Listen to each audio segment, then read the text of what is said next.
Growing restless, sleepy winter, and the shivers get me out of here.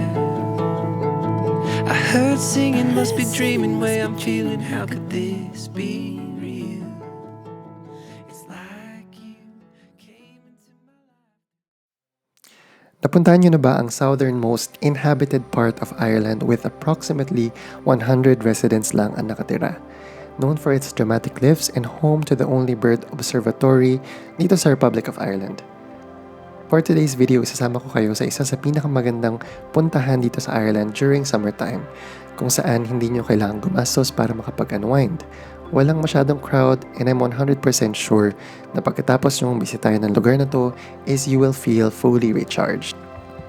Welcome back to the channel. Kung bago kayo dito, my name is Boyd Ventura and ako po ay isang registered nurse na nagtatrabaho dito sa Republic of Ireland, and I make videos about our journey and about our life dito po sa Ireland. So welcome! So bago tayo makapunta sa lugar na ito, ay kailangan natin mag-drive ng almost 3 hours kung saan kami nakatira in County Limerick to a village in West Cork called Baltimore.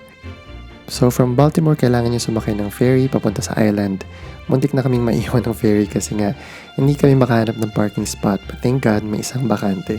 So walang bayad ng parking spot dito guys, iiwan nyo lang yung car nyo and that's it.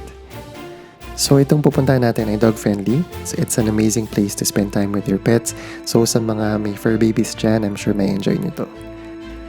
The ferry ride takes about 40 minutes before you reach Cape Clear Island. Guys, may mga Airbnbs dito sa island, but we contacted a camping place called Clare Haven. So once we reached the island, sinalubong kami ng owner para isakay ang mga gamit namin sa van. And then naglakad na kami papunta sa campsite. Medyo pataas lang yung walk, but overall, it's a very short and easy walk. It's nice to look around and explore the island a little bit. So kung meron kayong sa fitness, wala namang problema ito. Madali lang guys. So dito guys sa island, lang daw, ang population is around 150 or something, approximately ganyan. Tapos, so ito yung isa sa mga restaurant or pub, no? Yan guys, isa sa mga pub. Parang dalawa lang yata yung restaurant dito. Bago to, no? What's this one? One stop shop for all things lavender. Nice. Cute little shop. Yan, papunta namin sa camp and then magtatayo na kami ng tent. And then that's it. Kailangan mo lang talaga magkaroon ng matsyempohan yung magandang weather pag pupunta kayo dito kasi it's a nice place kapag sunny kagaya nito nga ngayong araw na to. Very peaceful kung gusto nyo ma-experience yung island life. Ngayon, tapos dito may mga Airbnbs yata.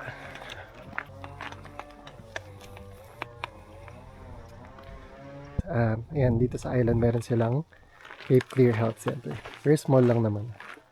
Yan lang yun, health center nila. So malapit na tayo dun sa campground. Ang mabait yung may-ari dito guys. Kasi nung last 4 years ago, sila rin yung sumundo sa amin sa harbor or sa pier. Mabait sila. Sobrang very accommodating. Ganda ng view. So pagdating namin sa campsite, tinur kami ng owner around the place.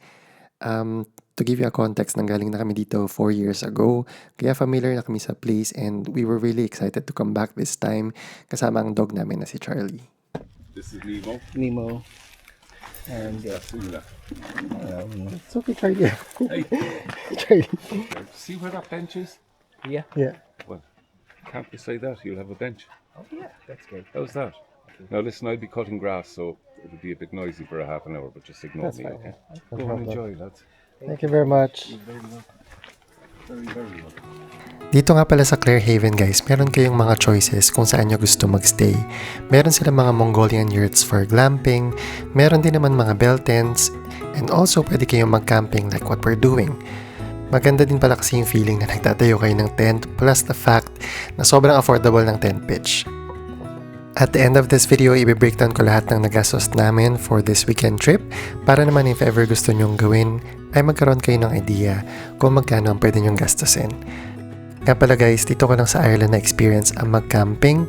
Never ko kasi ito na-try sa Philippines or sa Saudi. Widely recognized pala ang camping ng mga wellness experts and psychologists na isang tool for mental health. Kapag daw kasi nagsispend tayo ng time outdoors or with nature, nagkakaroon ng automatic mental reset by lowering the stress levels and disconnecting, especially in this era of social media. Maganda rin na nagdi-detox tayo paminsan-minsan by doing these kinds of activities. We are going to eat. Ito guys, may microwave dito. Tapos may lutuan na rin sila ngayon, no? Here. Dati wala silang lutuan. So, nagdala kami ng yung butane. Ngayon meron na pala sila dito. So, kung pupunta kayo, hindi na kailangan magdala ng butane. Meron din mga kettle. Tapos may mga utensils din. May coffee pa nga, oh. Hot chocolate coffee. Ayan, pwede nyo yung gamitin kasi for everybody. Baon namin for lunch. Lunch at what time is it? 4:35. So, dinner. Ito guys, yung common space nila. Parang common yard. Dito ka pwedeng kumain. Tapos meron silang fridge. Bago ako ituloy ang pagkain ko. Ipapasyal ko kayo. Meron dito mga books. Pwede nyo basahin kung gusto nyo. Mga games. And then, pwede kayo mag-charge ng phone. Walang bayad.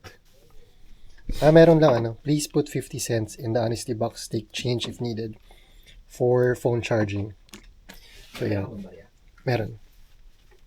Feel free to use this space to eat or relax.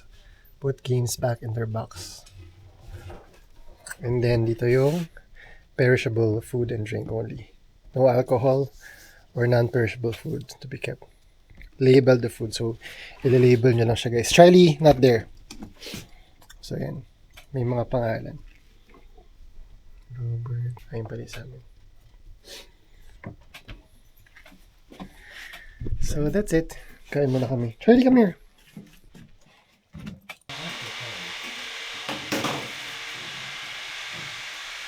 Guys, ito naman yung CR nila. So, ito yung panlalaki. May urinal dito. Tapos may CR ulit. Shower. And then, shower ulit. Tapos, lababo. May lababo sila. Toothbrush. Yun, yung CR nila. So, yung pambabae, may panlalaki din. Ito guys, ang aming setup for 2 nights. Ito yung nasa loob ng tent namin. So, ito meron kami dalang sleeping bags and then sleeping inflatable mattress. Yung single lang. So, tag-isa kami yan. And then inflatable pillows yan. Lahat na nabili lang namin sa Mountain Warehouse. Mga nakasale lang yan. Itong tent, I think sa Decathlon or Mountain Warehouse din. I think Mountain Warehouse din. Mura lang dito, no? Tapos, hindi ko alam kung magkano exactly. 70, mga ganun? 70 euros or something? Oh no, definitely. Mas mahal na unti. Mas mahal, mga 100. O 200. Hindi, walang 200 to. And then, meron kaming portable na lamp. Yan. Gagamitin natin sa gabi pag gusto mong ilaw. Natatanggal lang yan. Ito sa Mountain Warehouse din yan. Tapos, meron kaming, dala ko yung Kindle, mga bags namin, food na hindi na nasisira. Meron kami dalang, thermos Stanley, coffee dyan, tapos meron tayo mga mugs or cups for coffee or tea. Tapos ito yung ni Charlie, car seat. Very portable yung car seat niya. Dinadala namin sa mga travels namin. So, si Charlie medyo antok na. So, pag binuksan mo yan, yan yung view namin. Yan, this is the view of the campsite. Sobrang peaceful lang. The next day, na-witness namin yung unti-unting pagising ng isla. And we woke up to the most amazing view that I've ever seen. At least para sa akin, no? And sobrang ganda lang kasi guys. Kasi sabi ko nga sa partner ko, I'll never get tired of this view, yung scenery, and yung feeling na there's no rush to do anything. Walang notifications, walang noise, just the sound of nature, and you don't have to do anything but to let yourself be. Just exist and enjoy the peace and quiet that the place offers. But anyway, breakfast kami with a view. And by the way, lahat ng pagkain namin dito ay dala namin. So wala kaming binili sa island. And the water is from the tap water. So for the tent pitch guys, we paid 16 euro per person per night. And Charlie is free of charge. But the bell tent and yung yurt prices ay different. So ilalagay ko na lang yung link ng website ng Clearhaven dito sa description ng video or ng vlog ko na to para naman ma-check nyo kung gusto nyo rin pumunta dito at makita nyo ang rates. I think this is one of the best activities you can do every summer and really one of the most breathtaking place I've ever seen. So, kayo ba? Do you think may enjoy nyo yung mga ganitong lugar? Let me know in the comment section below. And as always, thank you for watching and subscribe if you haven't already to the channel. And see you soon, guys. Bye! It's done! Ang gulo ng ano natin. Ang bahay na. Daming sabit-sabit. Good morning!